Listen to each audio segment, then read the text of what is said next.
Okay, good morning, everybody. Bonjour à tous, bonjour à toutes. Est-ce que vous m'entendez bien? Parfait. Je suis Raj Kumar, PDG de Chemax. Et voilà, c'est tout, c'est mon titre. Mais mon partenaire de scène a un titre bien plus long qui va se rallonger aujourd'hui.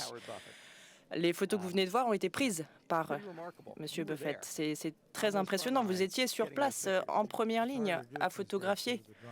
Oui, c'est de plus en plus dur à cause des drones. Dans de nombreux endroits où je me suis rendu ces 3 dernières années, on ne peut plus y aller aujourd'hui. On ne m'autoriserait plus. Donc, vous avez une biographie très longue, vous avez une activité dans le secteur du business. Vous êtes PDG, vous avez une grande carrière, mais vous êtes également exploitant agricole.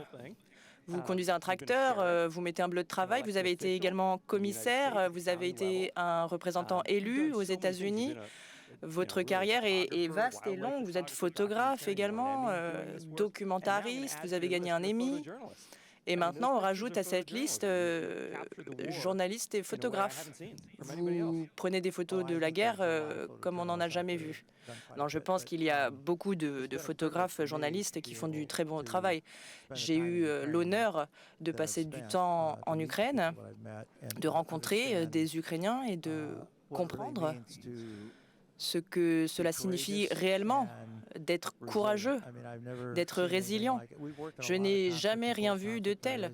J'ai travaillé dans de nombreuses zones de conflit aux 4 coins du monde et pourtant je n'ai jamais vu ce que j'ai vu en Ukraine. Vous êtes allé en Ukraine 23 fois, vous avez investi $1 milliard via votre fondation. Comment cela avance-t-il? Hier soir, j'ai reçu un message et ce matin aussi d'un commandant à Kharkiv et d'une commandante au sud de Kromatov et qui me disent que la ligne de front c'est très compliqué en ce moment. Plus dur que jamais même. Et pourtant, ils tiennent bon. La Russie a gagné du terrain. Cela lui a coûté cher, mais elle a réussi à le faire de manière constante et je pense que ça va continuer. La Russie ne va pas arrêter tant qu'elle pense pouvoir être victorieuse. J'ai l'impression que nous arrivons à un point de changement. 1% du territoire a été capturé depuis 2022. Ça a été une guerre très dure pour les villages, notamment. L'Ukraine renforce ses capacités d'armement en produisant des drones, en attaquant le territoire russe et ses infrastructures. Et donc la Russie attaque les villes, les hôpitaux. Pour vous, est-ce que les choses ont changé? Alors oui, la guerre change de manière permanente. Chaque mois, le paysage change. 3 mois, 6 mois, tout change de manière assez profonde. C'est complètement différent par rapport à ce qu'il y avait l'année dernière, par exemple. Mais pour moi, tout va se jouer en Europe et aux États-Unis. Est-ce qu'ils vont continuer à soutenir l'effort de guerre? Est-ce qu'ils vont continuer à prendre des décisions, notamment au sein de l'Union européenne et des États-Unis, pour aider leurs alliés? Alors commençons avec l'Union européenne. Quelle est la compréhension de l'Union de cette guerre? Alors, d'après moi, l'Union européenne a réussi à trouver une bonne solution en gelant les actifs russes. Si j'avais été ici il y a 2 ans, je vous aurais peut-être dit que c'était une mauvaise idée. Aujourd'hui, je pense qu'on devrait en faire d'autant plus. J'entends également beaucoup parler du fait qu'ils ne veulent pas mettre en place un précédent. Et pourtant, c'est un problème assez facile à résoudre. Il suffit de dire que si c'est cette solution qui est mise en place, c'est pour punir un criminel de guerre qui utilise son pays pour envahir un autre pays. Et ce n'est même pas la première fois. Ce criminel de guerre envoie ses troupes, commet des crimes de guerre, des dizaines de milliers de crimes de guerre, des crimes contre l'humanité. Il fait ce qu'il veut. Et quand quelqu'un fait quelque chose pour vous montrer qui il est, il faut les croire. Poutine nous a montré, nous a dit ce qu'il voulait faire, ce qu'il voulait essayer de faire. Il veut détruire l'Ukraine, détruire la population ukrainienne, leur langage, leur culture, leur histoire. C'est un génocide, très clairement. Il attaque les cibles civiles plus que jamais. Et je pense que pour nous, enfin pour l'Union européenne plutôt, il s'agit d'utiliser cet argent pour mettre en place un récit crédible et fort. Alors oui, ça peut causer des problèmes de dire ça. Mais je pense que si on disait aux Belges, par exemple, imaginez que la Russie vous fasse ce que l'Ukraine subit, l'argent coulerait. Il s'agit de s'engager, de prendre des décisions fermes. 300 milliards de dollars d'actifs gelés sont actuellement au sein de l'Union européenne, des actifs russes. Une partie de l'argent est utilisé, mais pas tout. Qu'est-ce que cela changerait si l'Ukraine avait accès à tout cet argent? Alors tout d'abord, ils pourraient continuer à investir dans leur défense et leurs outils de production.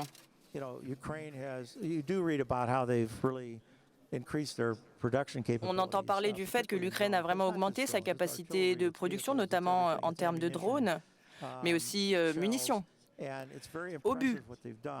Et leur travail est très impressionnant. Par contre, on entend peu parler du fait que la Russie attaque ses infrastructures de production et l'Ukraine pareillement. Et du coup, l'Ukraine n'arrive pas à prendre assez d'avance en termes de production pour avancer sur le terrain.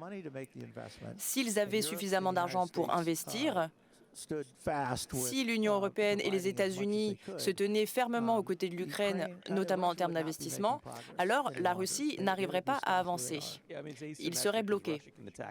Oui, la question est assez asymétrique. La Russie peut atteindre l'intégralité du territoire ukrainien. Ce n'est pas le cas pour l'Ukraine. Il y a des restrictions, notamment pour les armes de longue portée. 3 aéroports de Moscou ont été mis à l'arrêt hier à cause de drones. Il y a aussi des dégâts commis sur les infrastructures pétrolières. Mais que peuvent faire les Européens en termes de missiles à longue distance, à part l'argent? Bien sûr, c'est une décision importante à prendre, mais quoi d'autre? Il reste 3 ans. Mais en même temps, on ne sait pas combien de temps il nous reste. On ne sait pas à quelle vitesse les choses vont changer. Rapidement, lentement, on ne sait pas. Mais dès le début de la guerre, les États-Unis, qui ont une part de responsabilité plus grande que l'Union européenne, ont incité l'Ukraine à utiliser des missiles à longue portée.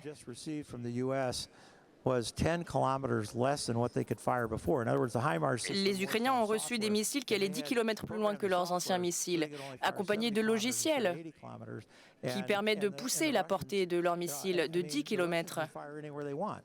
Alors que les Russes, eux, attaquent n'importe où. Et donc il s'agit de combiner des systèmes à courte portée et des systèmes à longue portée. Si on retire à la Russie cette force, si on arrive à les cibler n'importe où, n'importe quand, alors cela changerait tout. La Russie n'aurait plus accès à ce sanctuaire qu'elle s'est créé. Mais cela ne s'arrête pas là. Les véhicules armés sont également un point très important. Les bâtiments fantômes également, qui ne respectent pas le droit international en transportant du pétrole russe. Il faut les arrêter. Mais tout le monde a trop peur. Les États ont trop peur. Et pourtant, il ne faut plus avoir peur. Nous sommes confrontés à un individu qui a une histoire violente. Il tue sans discriminer. Alors,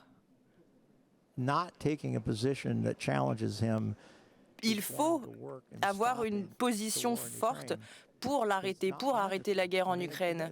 C'est logique. Moins nous faisons, plus Poutine va faire. De nombreux présidents des États-Unis, notamment Trump avec les missiles Tomahawk, est-ce que vous pensez que Poutine va attaquer l'Occident?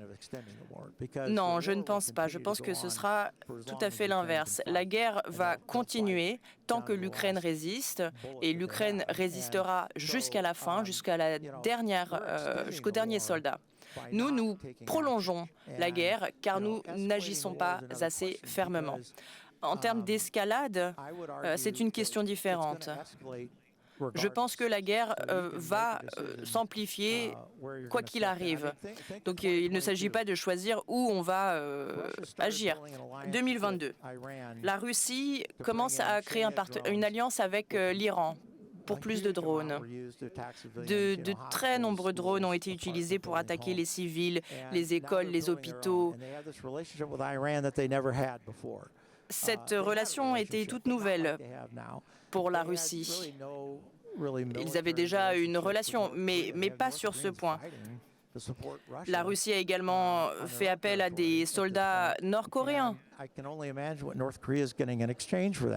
Et je ne sais pas d'ailleurs l'avantage qu'en tire la Corée du Nord, et ça c'est très effrayant. Et donc, en ne faisant rien, certains pensent que ne rien faire c'est mieux que de faire. Je ne suis pas d'accord. La guerre va s'escalader. Peu importe. Nous ne savons pas quelles vont être les prochaines décisions de la Russie, mais cela n'est pas une raison suffisante pour ne rien faire. Depuis le début, en fait, nous avons le mauvais récit, le mauvais discours. Avant, on disait que Joe Biden allait faire face, aller se tenir aux côtés de l'Ukraine. Mais ce n'est pas ce discours qu'il faudrait avoir. Il faudrait avoir un discours de victoire. Il s'agit là d'une guerre. On ne veut pas de positionnement neutre. Il y a quelqu'un qui va gagner et quelqu'un qui va perdre, quelqu'un qui va mourir et quelqu'un qui va survivre. Et donc il s'agit de considérer les événements actuels comme une guerre. Il faut s'engager plus profondément. Les dirigeants européens, Donald Trump, ont parlé de cette escalade. Ils s'inquiètent de l'arrivée de la guerre sur le sol européen ou sur le sol américain, des guerres hybrides par exemple. Quels risques les dirigeants sont-ils prêts à prendre? Mais pour moi, c'est une réalité.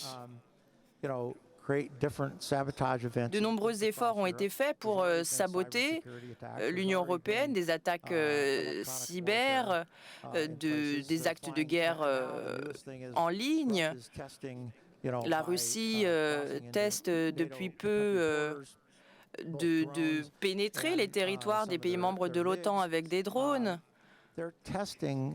Ils essayent de nombreuses choses. Ils essayent de pousser l'Union européenne à ses limites pour voir quelle sera sa réaction et voir jusqu'où ils peuvent aller.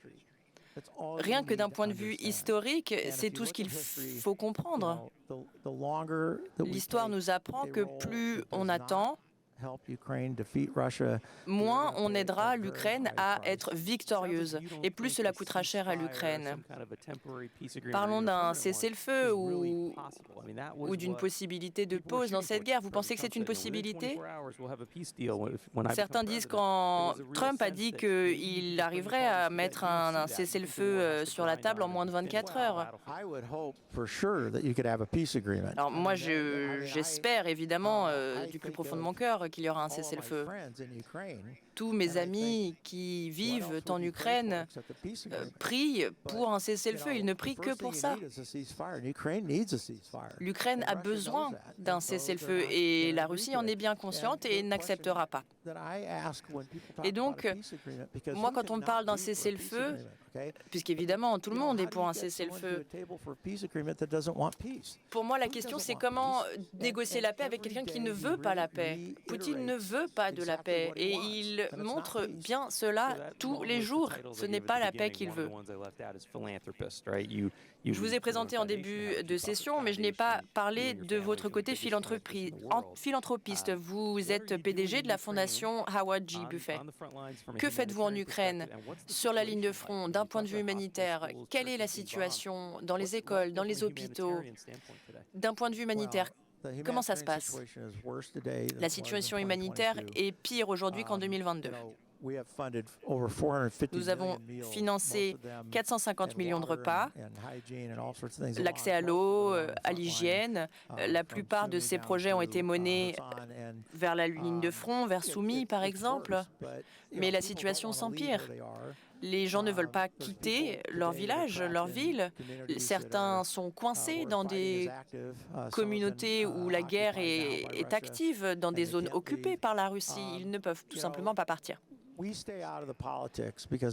essayons de ne pas nous mêler de la politique. Ce n'est pas notre activité. Par contre, nous nous intéressons à la politique étrangère, puisque cela aura des conséquences sur notre activité humanitaire. Nous travaillons en Colombie, au Mexique, en Amérique centrale, en Afrique centrale, dans bien des endroits. Mais l'Ukraine est notre pôle d'activité le plus fort. Et d'ailleurs, je pense que vous êtes le plus grand donateur en Ukraine. Oui, pour moi, c'est très décevant. Je n'en tire aucune fierté, en fait. Ça me déçoit. Cela montre bien que d'autres fondations de taille aux États-Unis ne participent pas assez à ce qui se passe en Ukraine, notamment d'un point de vue financier. Alors moi, je défends l'Ukraine et je pense qu'il faut s'engager. Il faut s'engager maintenant, cela aura le plus de conséquences. Les conséquences sur la vie de mes enfants, par exemple. Vous, quand il s'agit de philanthropie, vous y allez à fond. Alors, est-ce que votre activité va être croissante en Ukraine? Nous ne nous arrêterons pas. Je le dis souvent, puisque j'entends souvent des gens dire qu'ils se tiendront aux côtés de l'Ukraine. Tant de gens le disent, mais ne le pensent pas, ne le font pas. Nous, quand on dit quelque chose, on le fait. Et on y croit. Les gens me demandent souvent pourquoi est-ce que vous faites ce que vous faites, un peu comme vous. Et moi, je cite Général McChrystal. Il a dit qu'au cours d'une vie, on est mis à l'épreuve. Va-t-on prendre la bonne décision? Va-t-on avoir la force? Et pour moi, l'Ukraine, c'est cette épreuve. Alors, ce n'est peut-être pas tout à fait le bon terme, mais pour moi, c'est une mise à l'épreuve. Et je me tourne vers le passé, il y a 40 ans, et je ne veux pas être déçu. Il s'agit de saisir les occasions qui se présentent devant nous pour agir. Notre équipe, notre fondation a fait un travail incroyable. En 2022, en avril 2022, je les ai appelés et je leur ai dit, vous faites déjà beaucoup de travail, mais maintenant il va falloir travailler beaucoup plus. On va dépenser des centaines de milliards de dollars en Ukraine chaque année. Cette guerre est très différente. On a travaillé dans de nombreuses zones de conflit, mais ici c'est différent. On ne sait pas à qui on peut faire confiance. On ne sait pas encore tout à fait où on va agir quand on commence. Vous, en tant qu'exploitant agricole, vous avez des connexions en Ukraine puisque c'est le panier à pain de l'Europe. Vous connaissez de nombreux agriculteurs, vous essayez de protéger leur activité. Pouvez-vous nous parler de tout ça? En avril 2022, je suis allé en Ukraine. Dès ma deuxième nuit sur place, j'ai agi. Certains pensent que j'ai agi de manière créative, d'autres de manière un peu risquée. En fait, j'ai compris ce qu'il fallait faire. Il fallait faire sortir le blé. À l'époque, de nombreux outils, de nombreux tracteurs avaient été volés ou détruits par l'armée russe. Et donc j'ai envoyé un mail à un de mes collaborateurs et j'ai demandé qu'est-ce qu'on pouvait acheter, à quel point est-ce qu'on peut acheter de blé en Ukraine. Et nous avons réussi à racheter du blé qui devait être envoyé en Russie, d'ailleurs. Mon fils,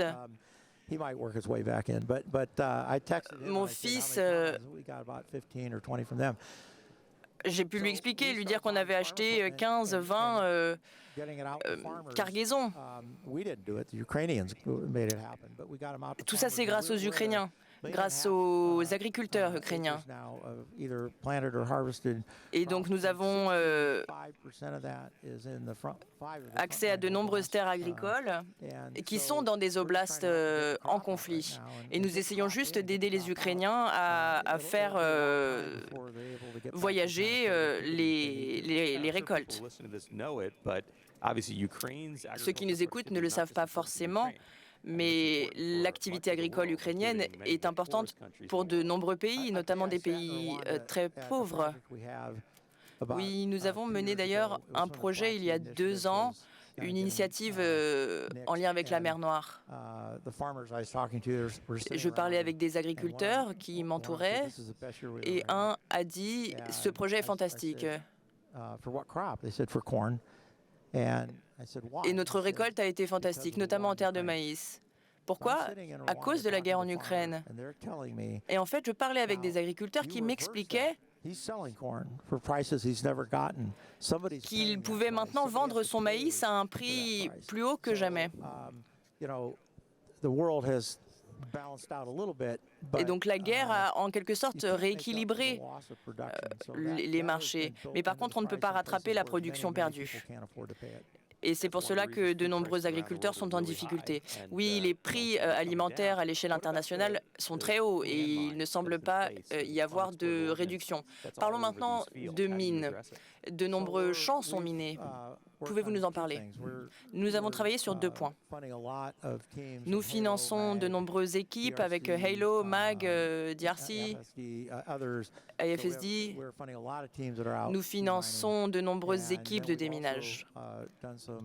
Par ailleurs, nous avons imaginé des solutions innovantes, 2 plateformes pour la vérification et pour des sondages techniques et mécaniques qui nous permettent d'englober de nombreux territoires.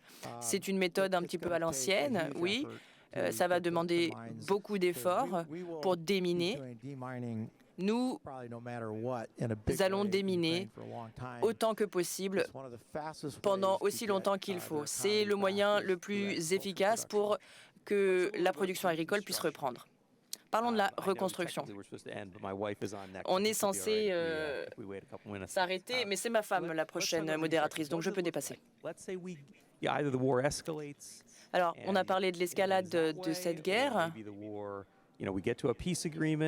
mais peut-être qu'on arrivera à un cessez-le-feu. Peu importe la situation, vous serez très engagé dans la reconstruction. Ah oui, ta femme est de notre session, votre femme est d'une autre session, alors nous allons nous dépêcher. Alors, pour vous répondre très honnêtement, je ne sais pas. La reconstruction, ça va être un projet d'ampleur. Tout le monde va être impliqué, les États-Unis, l'Union européenne, le monde entier. Ça va demander des sommes faramineuses. Nous ne sommes pas prêts. Donc on va essayer d'investir intelligemment notre argent. Vous avez une philosophie philanthropique qui est très intéressante, notamment de par l'ampleur de vos activités. Grâce peut-être au fond de votre famille. Mais pour vous, l'Ukraine, c'est important sur un plan personnel. Maintenant, peut-être pas au moment de la reconstruction.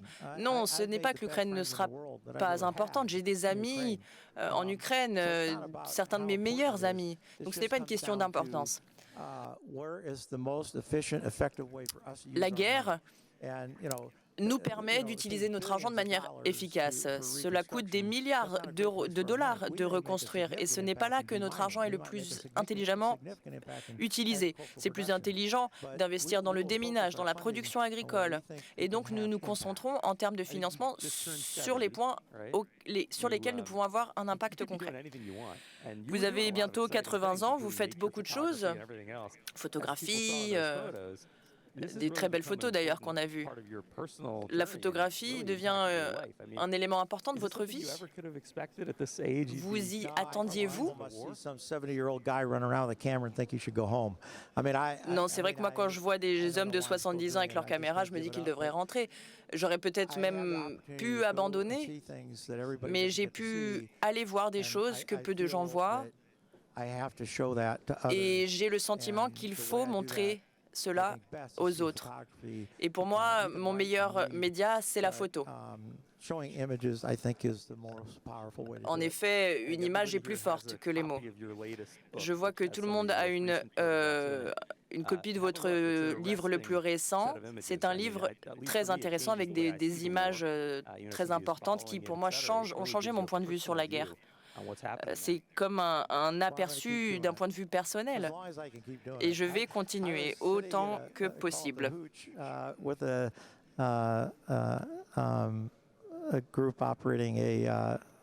Je travaille notamment avec un groupe que j'ai suivi l'année dernière, un groupe d'artillerie. On voyait la terre leur tomber dessus. Et pour la première fois, j'ai pensé à mon père. Je me suis dit, il va me dire pourquoi tu as besoin d'être en Ukraine. Et ce n'est pas une question insensée, mais pourtant je dois y retourner. Je ne peux pas m'en empêcher. De la part de personnes que ça touche, merci. Merci pour votre travail essentiel. Merci pour ce débat très intéressant. Mesdames et messieurs, veuillez applaudir Monsieur Howard Buffett.